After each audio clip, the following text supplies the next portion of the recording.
kunezinto ke ekumele zenzeke, but most of the time, especially inkosazana, ayifune emuthi, ayifune emagobongo, inzunza, ayifune emagobongo. All right, it's a conversation for another day. But No, it's here. This conversation is now. It's now. It's now. Take Kukhona. your time. Talk to me. Talk to the munches. You are not Yes. doing it for me. You're doing it for the munches. Yeah. kukhona ukuthi Can you see? Umuntu nale moya. most of them have common problems. What are those problems? Abanye bathanda they love sex too much. Abanye abayithandi. Sometimes it's the opposite. Omunye iyamvala, omunye thola ukuthi iyamvulela kakhulu ukuthi abe na appetite. Omunye uthola the most common one ile usibalile imithi ayisebenzi kulowo muntu. Another one would be there is visitations, but those visitations happen at different times. Sometimes there's a cold breeze, which is most common. Ngathi ngihleli nje la, you have a cold breeze. Thola ukuthi kuyashisa. And you would look around ukuthi umoya ongibandayo ungenaphi la. Yabo? And we know. Ngiyakhumbula mina ngingakayihlambululi le moya, I would sometimes even fall asleep. I remember falling asleep on N1 driving because mayifika ngibambe, and but the purpose was for me to see something. Akhona amafutha enkosazana. Yes, akhona. Base bebulele inkosazana or kusebenza kanini? That is one of it. But there is a second one whereby even nalabafana abafishane ikhona indlela Phuma kwafana amafishane inkosazana. ikhona indlela yokwacela lawo Amafutha. yes, ngaphandle kokuyibulala. Then ikunikeze yona. Yes.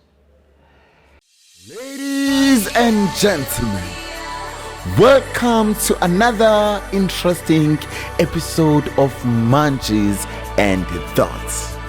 Your host, Chef Patanani Mbata. Hello everyone, welcome to another interesting episode of Munchies and Thoughts. My name is Patanani, I am your host. Mavuso, this is season 15, my friend. This is season like 15. We are growing very strong. And we are celebrating 5 years of Munchies and Thoughts. in this very same month of Darling, March. Ne? and you know what, Nick? I can't wait to have our Munchies. Yeah, Where we'll be dancing, having champagne, having some wine, enjoying. How are you, my friend? I think we must have people who have been helped by Munchies and Thoughts. That come, would be nice. Give testimonies. That would be nice. It doesn't matter what you bani, but you just No, I love that. in a way, I love that. If you've got some love that. information, That's a beautiful Yeah. idea. No, that would be nice. That would be nice. My Munchies, we are celebrating 5 years of Munchies and Thoughts this month, but we're going to have an event on the 15th, I think 15th Yes, May, yes. but the poster will come out. But anyway, Mafusa, thank you so much for coming. thank you for Uyaphila, having mara? me. No, I'm right. You look so handsome. What's going on? Thank you so much. We try. Like you look, oh yeah. Hey, uzongibhayizisa kanti wenzani manje? Why siwenza kanjena? We can't be sigqoka amabhayi. Hey, mara you look Silukile. like ngathi akusiwena. Yabona namhlanje hayi ngiyabhayiza guys. Mavusa ungangenzi kanjena. But my friend, thank you so much. Ukuthi every time when I'm inviting you to come here, Yeah. you always avail yourself. Yeah, no, the pleasure is mine. It's an opportunity I esteem very highly. Ukuba nawe sikhulume nje singalwi uyabona. Ayadiliwana. Silwa uma umuntu angasafuna ukuphendula imibuzo. But anyway, you know what? Imunchies and Thoughts iyakhula every day. True, yeah. And I am grateful for that. Honestly, I need to say to my Munchies ukuthi siyakhula every day. I see phela manje ngiqale Instagram. Wow. And iyakhula Instagram page Yes, Munchies and yes, Thoughts, yes, guys. Do visit the Instagram page too. It's called Munchies_Thoughts. Thoughts, yes. Please introduce yourself. Who are you? Where you from? And please do leave your number if you want. You'll never know ukuthi bazofuna ukucontact or what. Yes. Yes, no, Mavuso, mahlobo hlaza njengetshala amanzi inkomo zalala amalaza. Lando lahlona limakazi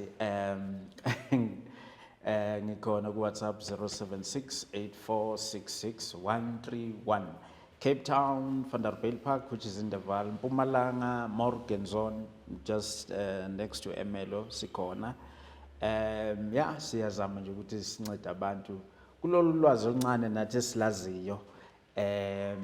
Siyajabula ukuthi sibe khona la ku chef, and then we try and educate and try to share some knowledge kuloku esinako. Asazi lutho. I always say there's millions of people abazi kangcono kulo msebenzi esikuwo, abasemakhaya noma abasekuphi, kodwa we thank God, and that's why it's an opportunity that we esteem very highly ukuthi sibe khona ku platform ka Chef Munchies and Thoughts. We thank God for Chef's life. He has already changed people's lives. People have been enlightened and have gained knowledge in any way. And if you are out there, if there's any way you want to support this show, please come through, because I've never seen such a selfless man like Patanani, who's supporting all the show all by himself, you know.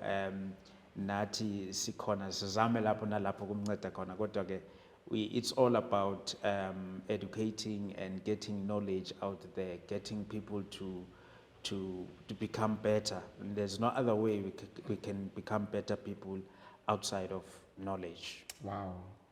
Thank you so much, Mavuso. Honestly, uyazi ukuthi iMunchies and Thoughts eyabantu. Yes. iMunchies and Thoughts akusiye yami. It used to be mine.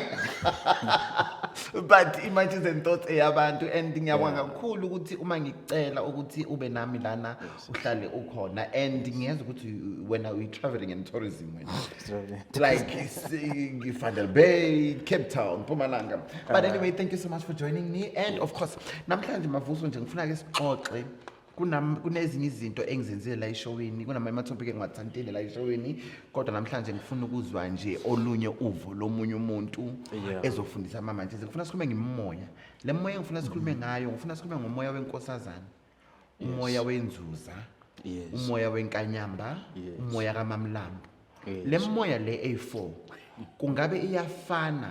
Uma ifana kanjani? Le moya lena E4 kungabe iyahlukana? Uma ihlukana kanjani? Le moya lena E4 kungabe iyathwaselwa yini na? Uyizwile imbuzo yami? Ayeyo. Uyizwile imbuzo yami? The ball is in your court now, darling. All right. Very controversial le moya oyikhulumisayo. Iyabahlupha, iyabakhathaza abantu abaningi. Iyinkinga, iyayivala impilo yomuntu. Yenza abantu basokole, yenza abantu bangabi nemishado, abantu bangabi nemali. And they are supposed to have money. But amongst leo moya eshoyo, imoya natural. Okay, there's only one that is not natural, which is uMamlambo. But the rest imoya ekhona naturally. What is the commonality, the common ground ngale moya ibalayo ukuthi imoya efike ithinte amanzi, yabo? The water element becomes very common. Not only the water element, but ifike ibe a common denominator if you've done mathematics. So, but iyahluka le moya, ayifani. Ayithwaselwa le mimoya, iyahlanjululwa le mimoya, iyagezelwa le mimoya, iyalungiswa le mimoya, iyathengeka le mimoya ukuthi noma unganayo naturally uthola ukuthi uyayihalela, uyafisa ukuthi ikusebenzele in a way. So bese ke siba nendlela yokuthi sikuxhumanise nayo. That goes very close to into eyisithwalo noma into ewuphakamisa. Le esesithi manje sikuxhumanisa nayo ngama rituals athile, yabo? So this is the reason why ngiye ngakhuluma at some point ukuthi kukhona phela ukuthi umuntu onale mimoya naturally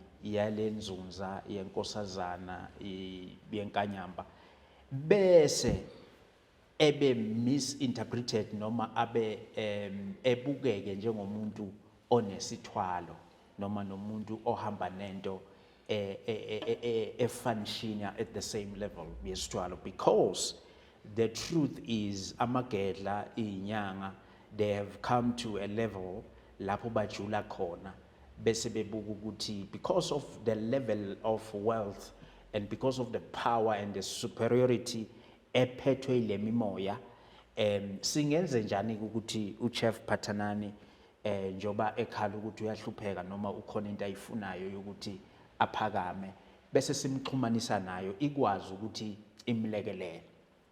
All right, but this is where the popo hits the fan. Uma ngabe kwenzeka ke manje uthola ukuthi umuntu uneminye futhi imimoya eseceleni. For example, unomngoma, unobugedla, unesithunywa, unento yabo, which is the common case ukuthi le mimoya ayihambi yodwa, is not a standalone. You see, if you would go, there was a video here on Manches and Thoughts, ubaba uHadebe, you think you'll remember him, umekhuluma ngemimoya. It's very informative. I think ubale moya is ube 7. Manches and Thoughts, go and search for that video. Ngiyathanda mina ukuthi ngikhulume ngomunye umuntu, especially mangabe enzeka. Yabo. I also allow that. I don't allow us to So, talk about people, but if yeah. something is beautiful, it can assist the Manches. He's done it very well. Uma describe le mimoya, and what I like ukuthi inzunza lo moya wenzunza ubeka as number 7, which is number 7 represent completeness in the realms of the spirit, and it represents a direction in the prophetic. Because, so what are we saying? Let's come back to it. We're saying le mimoya le mimoya ehambelana namakhosi wasemanzini, mimoya that does not stand alone, efike ingene la ikhaya noma ibe khona la kulo muntu because unayo eminye imimoya which are underlying le eyenza ukuthi le ifike irest on top of them. So lokho kusho ukuthi there's now a very thin line, and you need to be very sensitive and very careful ukuthi uyitreata kanjani kunezinye zezinto, because we're trying to fix imimoya ethile that we end up doing ezenza ukuthi le mimoya bese iyachela kithi. Maybe le moya le inzuzi Yes. kanyamba, Lo ibali. Mamlambo, no. Mamlamba asime kancane ngomamlambo Oh, Mamlambo because siyambe. Okay. sizoya kuye, okay, no but problem. umamlambo because it's not natural. Okay, asimiyeke kancane Umamlambo Yes. is man-made, yabo? Okay. But le naturally, Okay. ake sibambe yona kwamanje, le EU3 sibamba ukuthi we have a scenario where umuntu enobungoma enobugedla eneminye imimoya, in the process of fixing noma ukulungisa leyo moya uthola ukuthi usethinta le ngizothi amakhosi. Mangithi amakhosi, I'm actually referring to it's an umbrella word I'm giving le mimoya, because imimoya kuphi yasemanzini la kunamakhosi khona. Okay, it's mhlawumbe izobadida abaningi, asiyeke le amakhosi because kusanabalozi, kusanamakhosi ahlukahlukene. Ngiyazi it will maybe create a controversy kuma comment section. Yeah. Asiye la ekutheni, what I've observed is that we have people abahambe belungisa eminye imimoya base beyithinta wrong le, yase iduba, yase iqhela kubo, base bengena entweni eyisenkingeni ngoba le mimoya there comes to elevate. Bakhona abantu abangabafundisi, bakhona abantu who are politicians, bakhona abantu who are gifted in not in any way spiritual, mhlawumbe a footballer, kodwa uthola ukuthi uhamba nale mimoya le, but le mimoya iza kuye la izomgqamisa, iyinkanyezi kuye, yabo, izomnikeza a certain elevation ukuthi kulento indoda othi wena uyayenza, doesn't matter what it is, isikhona. And you know, I recently dealt with a musician who is a very powerful guy, but uma simbuka sibuka ukuthi unayo le mimoya lena yasemanzini. But now what happened is that ubaba wakhe lo muntu lo uyinyanga so he understands umprofeti uphatha imithi wamgcaba uma emgcaba umgcaba ngento yokuthi indoda afune ube nesithunzi ubonakale uphatha imali yonke lento kodwa lento amgcabe ngayo is not wrong mase ngimhlolela ngithi mina okay yes this is fine but in the process of doing this you disturbed The gifted yes moya. lo moya lo wasemanzini lo specifically singathi wasemanzini kuye unenkosazana yabo ngithi mina you disturbed le nkosazana wena ohamba nayo ekunika izinto vele naturally Wow. so wena ungahaleli into zabantu ukuthi hey uphatha nani hey uqinile man nabantu bayamhlonipha noma vele emsebenzini uphatha nani abantu bayamkhothamela bese ethi uphatha nani hayi mina ngibuya kumavuso hamba kumavuso nawe uzokwenzela le uphatha nani umngoma noma uyinyanga usefuna ukukhuphula umsebenzi wakhe ngoba nithi zangoma ziyadosa uzofuna ukuthi amageli isigubhu bese aya kumavuso kanti uphatha nani unalo moya lo othile ekufuneke uma enza into zakhe abe careful angawuphazamisi ngoba wawuphazamisa kabi uzobese number 1 ubulala the very same thing othi uyayenza ethi yinhle number 2 use lento le isiba yisichitho kuwe instead ukuthi ngaba iba into yini yenhlanhla yabo so ngisho ukuthini ngisho ukuthi le mimoya inatural njengoba ngichazile inendlela yakhona sometimes what would I say 10% of the time kuyenzeka ukuthi le mimoya yona ixhumane nawe ifike futhi and give you direction ukuthi this is what we expect of you sifuna thina usenzele 1 2 3 Oh, ikhulumele yona. yes Okay. ivezele yona ukuthi hamba umkhuluma vusa kunikeze into nje ekuhlambulule kanje nakaso but lokho kusuke kwenzeka uma ngabe umsamo noma idlozi lakho li right linganama problems half of the time because abantu bathola abantwana bangabahlawuli bathola abantwana babalahle abakaze abanye beshiselwe nempepha abakaze abanye benzelwe nosiko ngoba ngishilo ukuthi le mimoya it is not a standalone ifike ichamuke through umoya othile wala noma ubudlozi noma ithonga lala ekhaya yabo so most of the time uma kunama issues ke manje la emsamo you find ukuthi now le mimoya ayisakhoni that direction a direct communication is no longer possible and tangible yabo noma ngabe iba khona uthola ukuthi lo mntwana uvuka ekseni uyakhohlwa ukuthi hey bafike bangitshela ukuthi because kunomkhehla la kubo elingazange la kibo ubaba wakhe azange ahlawule ikhehla liyambanga wenziwani uyabona I wanted to ask a question. sure Uma uthi ukusho ukuthi kunabanye imlanjana uput it like imlanjana. yes correct yes. So le moya lena kuyenzakala ukuthi kube imoya yakhabo baba lekunikeza le inhlahla. Uyakhona ukuthi usebenze or awusebenzi. Because normally they always say ukuthi idlozi likunikeza izinto or ini lakhabo mama. I've heard that so many times. yes true But I don't know. True, yeah. And now I want to know ukuthi elakhabo baba lona kuyenzakala kube yilo leli eli representa inkosazana. very rare but it's possible Okay, can you please explain to me? Kuyenza is because Ubungahlawulwanga umlanjana. yes Okay. because inayo into efika ibadide yesterday bengihlolela omunye umntwana engibuza ukuthi because mina obakibo baba bamangibazi and wena ungitshela ukuthi kunedlozi elichamuka kibo baba Kibo, yes. and leli dlozi linamandla kimi lifuna ukulungisela but I've never had a relationship with these people. I've never seen them. Yeah, that's How what I is that want to possible? know. Honestly, because I do believe with their manches, I have a Yes. question engineer. My answer to that question was, in your body, you have the blood, you have the DNA, yago babu wako. O babu wako, they are the sperm donors. Because you are today, because noma ngabe abakwenzelanga lutho, noma ngabe abakondlanga, noma ngabe zange bekunika iphalishi, beklawule noma benzeni. But emzimbeni wakho ngeke ucime in one day ukuthi the sperm esakwakha wena sichamuka this side. So it's possible ukuthi idlozi lakhabo baba libe stronger than lakhabo mama Yes. as much as nyumlanjwana. Yes. Okay, you can proceed. Yes, Nento it's esikhuluma possible.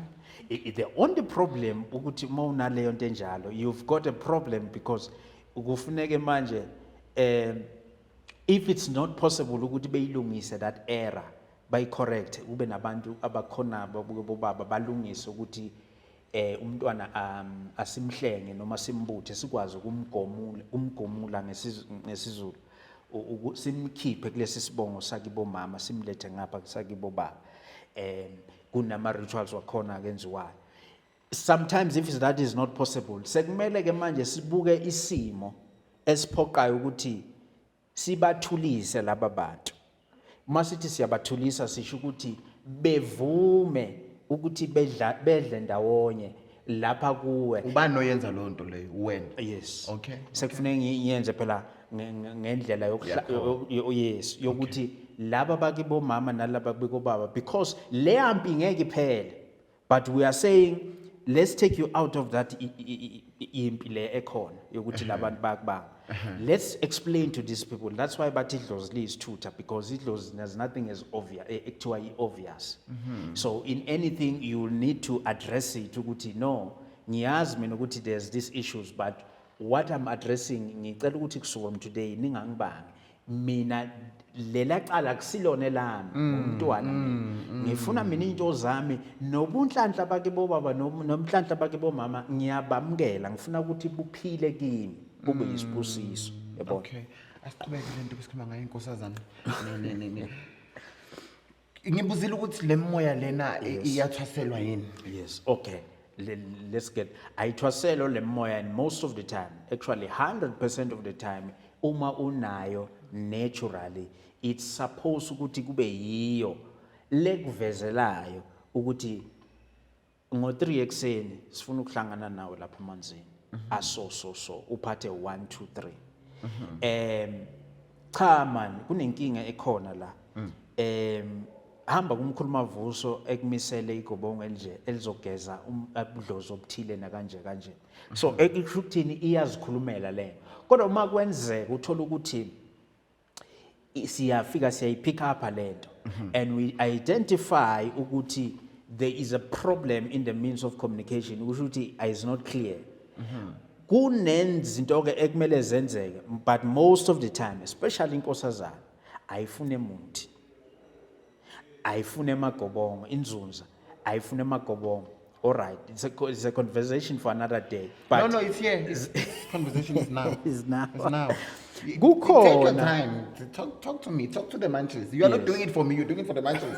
Yeah. kukhona ukuthi abanye ozakwethu kuthiwe likhona igobongo lenzunza negobongo lenkosazana. I have seen that, I've heard it. Wena uthi likhona or alikho? Cha alikho. Bathi igobongo lenzuza alikho. Igobongo lenkosazana alikho. But akusho ukuthi umuntu onale mimoya akakhona ukudla igobongo. Ilento esichazile ukuthi le mimoya is not a standalone. So le mimoya ukuze isebenze, it's like in IT, you have a hardware and you have a software. So the software rests on the hardware. So okusho ukuthi kune foundation ekhona. Sometimes the foundation is wrong. Leba bantu abafuna igobongo yilaba bantu abayidlozi kuwe. Lo kuthiwa umnguni kuwe. Lo inviter le mimoya. Okudinga ukuthi kugezeke yena. Then maqeda ukugezeka yena, it gives access to this le mimoya ukuthi le mimoya indeni ifike kuwe. So the gobongo is not directed to these le inzunza noma inkosazana, yabo. The gobongo is for other things. It's for other things that prepare the connection okumele uyenze nale mimoya. Le mimoya le idinga ukuhlanjululwa, and most of the time mawuhlambulula le mimoya vele sikusemanzini kodwa asithinti umuntu. Kukhona esikusebenzisayo kodwa kungasiyo umuntu. Hayi ngizokuthemba kanjani mina ungangitsheli ngizokuthemba kanjani. Okay. No, phela uzobona because here the words the popo hits the fan ukuthi abanye abantu bayakwenza lokho basebenzisa umuthi wathinta umuthi. This is the reason why you have people abathi mina umuthi angisebenzeli mina mangithi ngcono yazi isiwasho ngcono yazi amanzi into zami cishe zithi kube ngconyonyana na yeah kodwa mangithi nje ngithinta umuthi ngivele kube mnyama kakhulu yabo. Ikhona into lo umuntu embikelayo kule mimoya le ngibalayo. Yes, le nkosazana nenzunza, but inzunza nayo iyahlukana. Okay. There's in two categories. Ikhona inzunza ethinta umuthi ewuphathayo umuthi o-strong futhi lo obulalayo. Okay. Yabo. Most of the time leyo nzunza igcoka ijazi elimnyama ne red and black. But leyo nzunza very aggressive ngendlela esebenza ngayo. Iyawuthinta umuthi, umuntu wakhona lo uthola ukuthi isikhathi esiningi ula ekuthandazeni ephinde abe ubugedla. Yabo? Okusho ukuthi at some point umbuka as umuntu osebenzisa iwasho ephinde ephatha imithi. Yabo? Makes sense. But yonke le mimoya le sisho ukuthini, there's never a time uzoza kimi masithi ayithwaselwa akusho ukuthi angeke uze kumkhuluma Vuso noma uProfeti Mavuso uzoyilungisa. Kodwa from experience I found ukuthi out of 3 methods zokulungisa le mimoya mhlambe engizaziyo uthola ukuthi kunento encane ehlukayo uma abantu abafani. Uthola ukuthi omunye kuzothiwa no, this one isiwasho sakhe awusifake ebovu kancane, kuthiwe lona isiwasho sakhe lo sifuna iphakama elithile. Yabo? So this thing it makes it difficult now ukuthi bese ngiyahlala nje ayithamsaka ukuthi because of these 3 methods ngoba uchef uphethwe ilento angivele ngimenze ngemethod number 3. Yabo? I still need to thoroughly check ukuthi lo ohamba nawo wena ufuna ini. Mhlawumbe uthola ukuthi sometimes it's not a matter yokuthi kudinga ukuthi mina ngize ngikuthinte ngendlela ngesami isandla noma umikiswe yimi lapha emanzini. Ongaziyela wena. Yes, uthola ukuthi lo muntu lo kufuneka aziyele, but mina what I need to do is just to make a connection. Ngithi kuwe mina thatha lento le ufike ugeze eshaweni, uvula amanzi eshawa ugcobise ngayo ugeze. Le shower yakho mayingena izohamba edrainini. Some of the drains they lead to the river. The river, yes. So when they lead to the river into ebalulekile insila yakho ukuthi insila yakho izogcina ifikile lapha emanzini. Yabo? Life is spiritual, it's not like that. Sometimes njoba abantu baye emanzini kunemimoya lapha emanzini. Uma wabe wena uyogeza lapha nabanye ufike mhlawumbe banye bathi hayi kunezide sometimes ngena amasurage lapha, sometimes ngena in, but people still go there balungisa into zabo ifike iphinde bageze nabo kuphinde kuxhumane nale mimoya yasemanzini kungabe nenkingi. Yabo? Sure. Mavuso. So you were saying? No, it's fine. Tell me, can you see umuntu nale moya? Yes.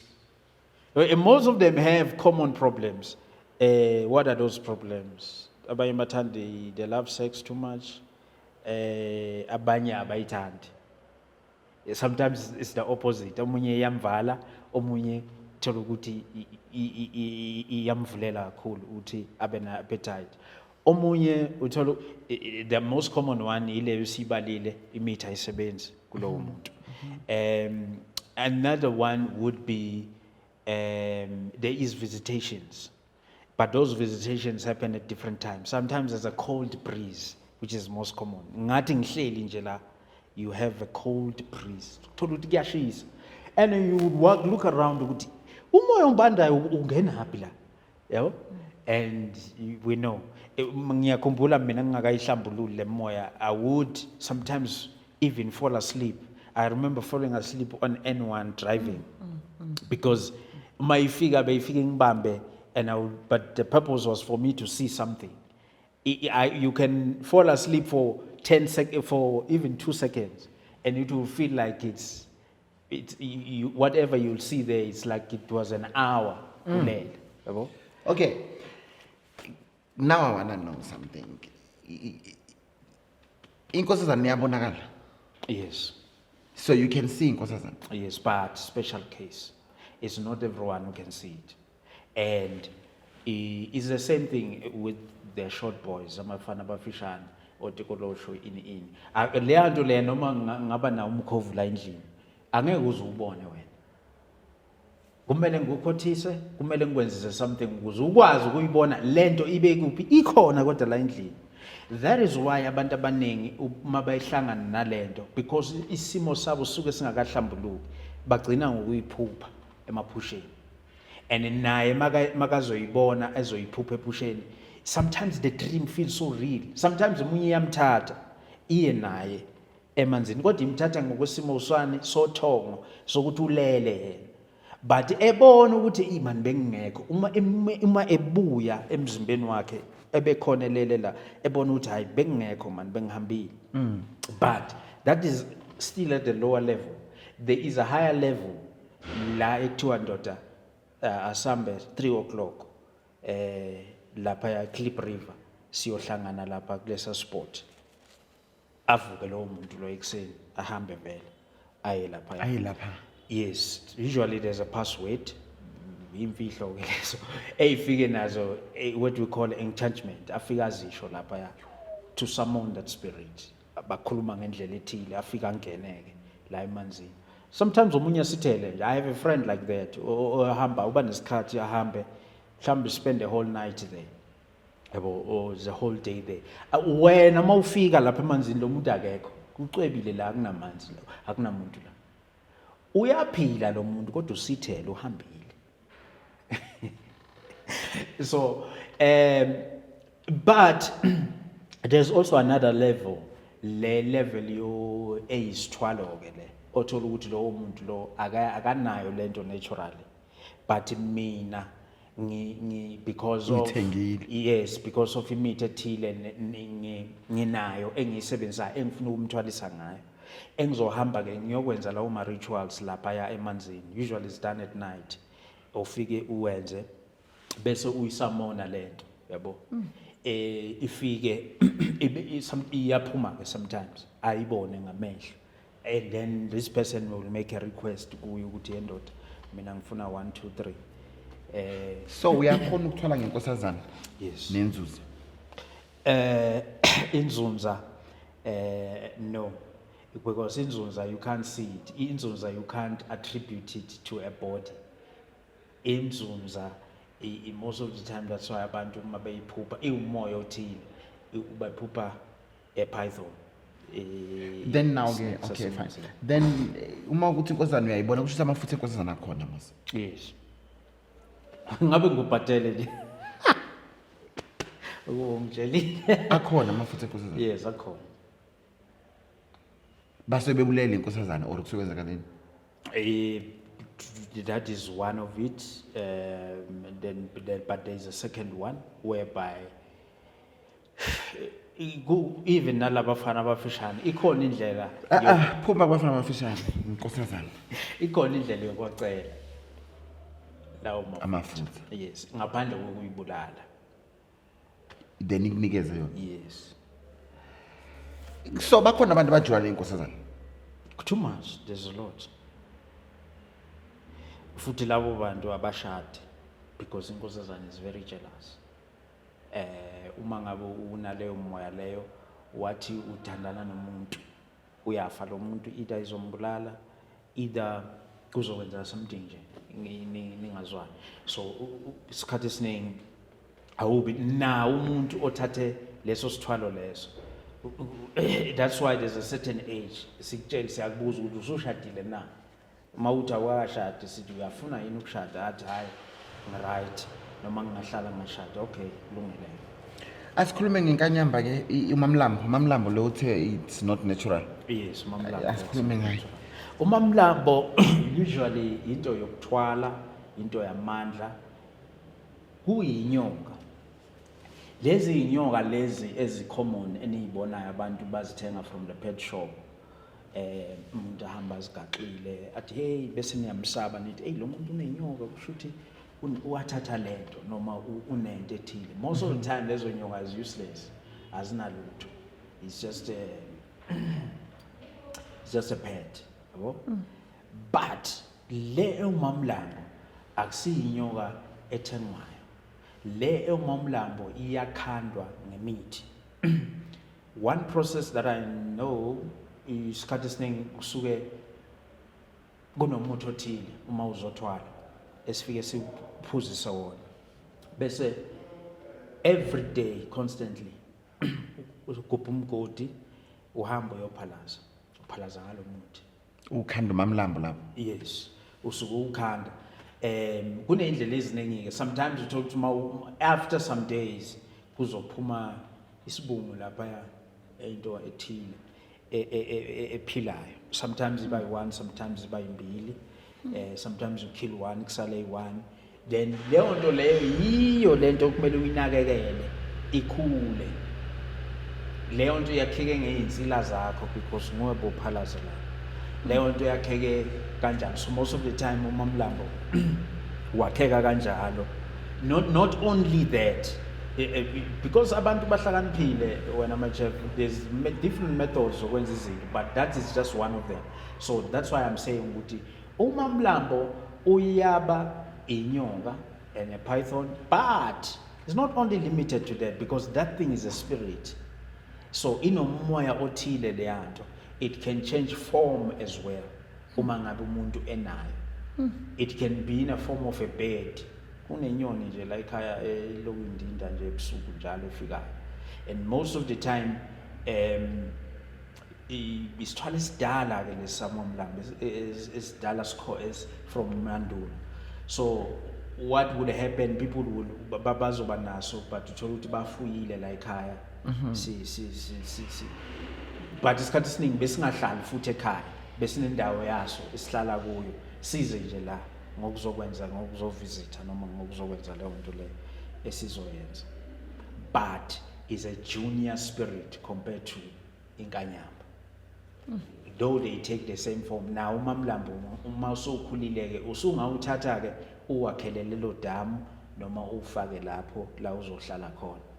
That dam can be ekhaya or can be elsewhere outside la uhlala khona, yabo. Kodwa remember unama side effects now umamlambo, which ngoba uyisithwala. So abantu abaningi bakhona banayo lento, they tend to have a very high sex drive. They need to have many sexual partners labalala ngawo, because lo mamlambo kahle kahle uyathwebula inhlanhla, ukuze ukwazi ukuthi into la ekhaya ikwazi ukuthi isebenze, yabo. Futhi uma ukhona la ekhaya even nalento elidlozi uyalixosha, depending on how you do it. So, yeah. Kodwa. No, it's fine. Ask. Okay, so manje imo yasemanzini inkosazana khona le ngengezwa ngomakhanda. Yini makhanda? Umakhanda, you know, it's a term that people give, but it's a snake. Okay. But that snake is not necessarily umamlambo, because the reason to umakhanda is because of they're referring to many heads. So inamakhanda maningi lenyoka. Inamakhanda maningi lenyoka le. Okay. Yes. It could be 7 heads, sometimes 3 heads, you know. So, but naturally, ikhona inkanyamba enjalo enamakhanda maningi, which is natural. God created it injalo, yabo. But isikhona ke even naleyo kwenziwa Umakhanda. no, iumamlambo kahle.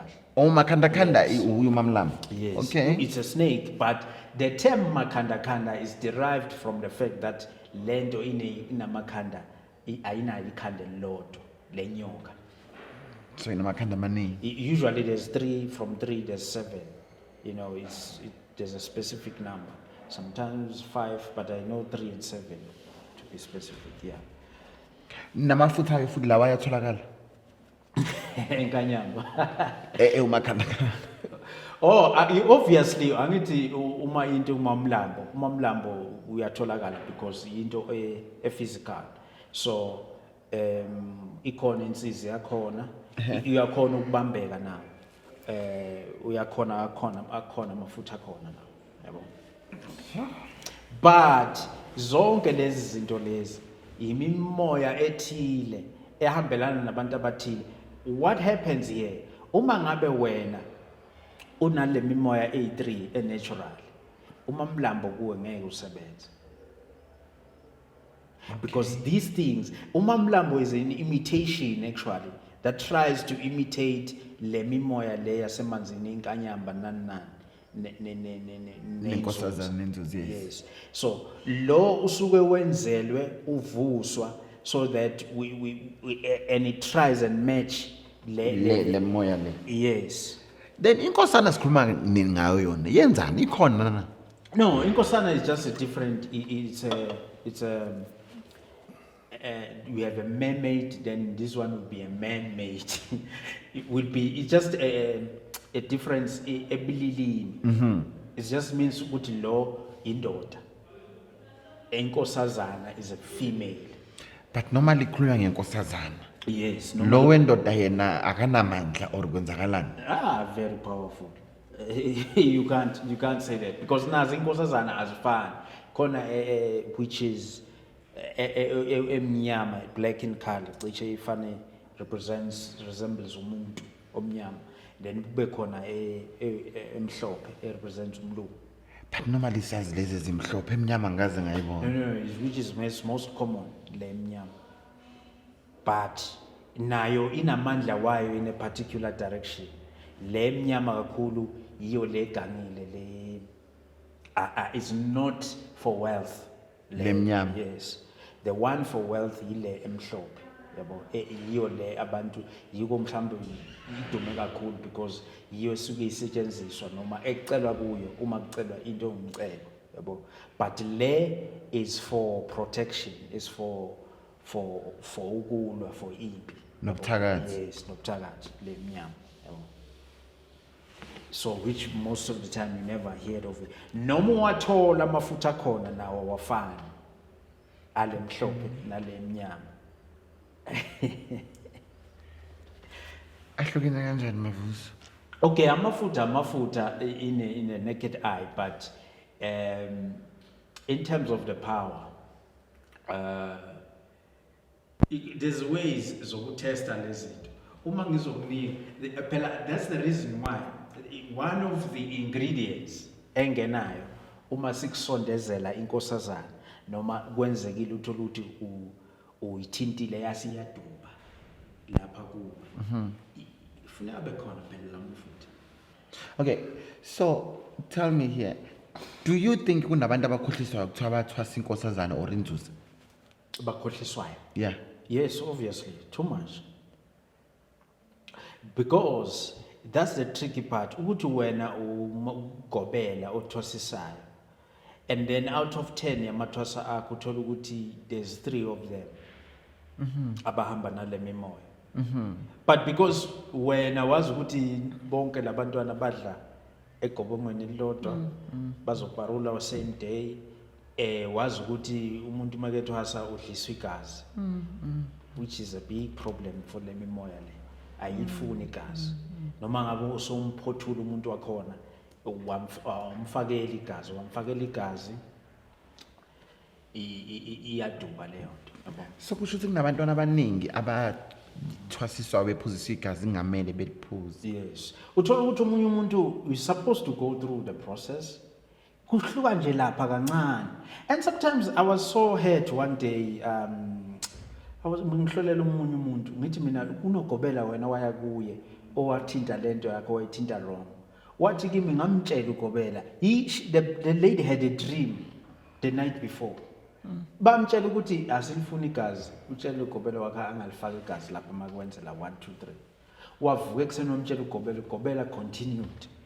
So ke mase ke lelo phutheni njalo ke Mavuso selenzakele, because now this is very important to my munchies that are watching, to my munchies that went through such things, and to my munchies bebona izinto zabo zihlale zizinhle zenzakala kahle, but after they went through ukuthwasa or what izinto, or mhlamba ubona umuntu izinto zaseziyabheda. What is it that you can say to them, like in advice? Like, I need your serious thoughts here, manje, just to answer that and advise them on that one. Yeah, no, don't give up. Ngiyalungiseka lo. Usually iba yinto ehamba noshwele phakathi, so that we can try and make that connection. Yilento abantu, but don't be deceived by people abathi hayi inkosazana ngeke uyithobule, isithunywa sami ngeke usithobule, my gift is my gift, noma ngabe ugobela ngenzani, you will never do anything.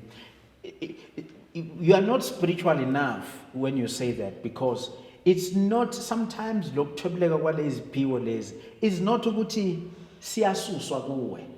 People must understand the term. Sifuna vele ukuthi siphakame kuwe. But uma sesiphakeme, then there's a diversion. The fruits and the success that you're supposed now to harness, because this is process pyramid. As he says, chef, sesiza kumavuso, because umavuso uthathe into ezithile za chef ukuthi lo moya ophila ku chef ucabange ukuthi chef noma sesukile la. That's why isikhathi esiningi abafuni ukuthi abanye bahambe, thola ukuthi govela akafuni ukukhipha nje hayi noma ngahamba uma ufika le awusebenzi, kodwa uma ulapha ugobela usebenza ubhuku, because there's a twist yabo. And what you don't understand, when you are busy boasting ukuthi mina sithunywa sami ngeke sithobuleke, mina ngeke vele akusho ukuthi lento ngiyayisusa kuwe, ngifuna uphila, ngifuna lento vele isebenza iphakamile, but there's a diverging. It's like when you put your call, I don't know if lento is still true caller, but science, no, diverting, okay. Yes. Okay, yeah. Your phone is not off. Sometimes it can be off, but sometimes you don't need it to be off. You just diverted all your calls to a different number. To a different number, yes. So that phone umuntu mayithatha iyasebenza, right phone ya chef is on, but chef is not receiving calls, because there is a configuration eyenziwe yokuthi all your calls aya kuphi kumavuso. Mavuso, wow. Okay, Mavuso, your word of wisdom. Anything you want to say to the munchies? We spoke about Inkosazana, Inzuza, Inkanyamba, Umamlambo, Wakaza, Ogningi. What is it that you want to say now? All I'm saying is, Nyazi, I've like 90% of yabantu banade mimoya, either bayithobelile kuwe, or bayidivertile, or bayithintile yasiyaduba kuwe, and it takes very long uma seyidubile. Omunye umuntu uthi mina before ngiye ephehlweni ngangiphupha yonke into yayiza nje njobe injalo, but after this it never happened. So what we're saying to you, there is hope. There onto leyo isengalungiseka, and don't give up on it. And ungahambi ujahe ezinye izinto uma unale mimoya. If unale mimoya, you've got wealth, your own natural wealth, umcebo wakho onikezwe abantu bakini. So ungahambi uthi ufuna ukuthwala, ngeke kuthwaleke. Instead you will suffer the consequences, and izinto zakho zibhede kakhulu. So all we're saying is get in touch with the right people. Ukhona ukuthi le moya le ihlale kahle, isebenze kahle kuwe. Makhosi la sikhuluma khona siyazi ukuthi imoya vele ebucayi, angazi noma nale video yovela, kodwa la sikhuluma khona sathinta kabi nisifake lesandla emanzini. We all just trying ukuthi sifundise lapho nalapha. Mavuso, siyabonga. Mavuso, Mavuso, I'm working here, I'm not playing. My munchies and thoughts, as you all know that I am an author of this beautiful book called On My Own, I Have Found Sunshine. If you want this book, please do DM me, WhatsApp me, email me. The copy is only 300 Rand, and we deliver across South Africa via PEP Pexi. So your support will be highly appreciated. And I want to say thank you to each and every munchie who's got this book. darlings, a lot is coming. And of course, we are celebrating 5 years of Imanches and Thoughts. A poster will be out soon. So come, have fun with us. I know we'll be dancing until the morning. Come, darling. On that note, it's a wrap and goodbye, darlings. Thank you so much. When you see I'm trying. Yo, Usile. Usile. Why was Levi doing it? What one you know,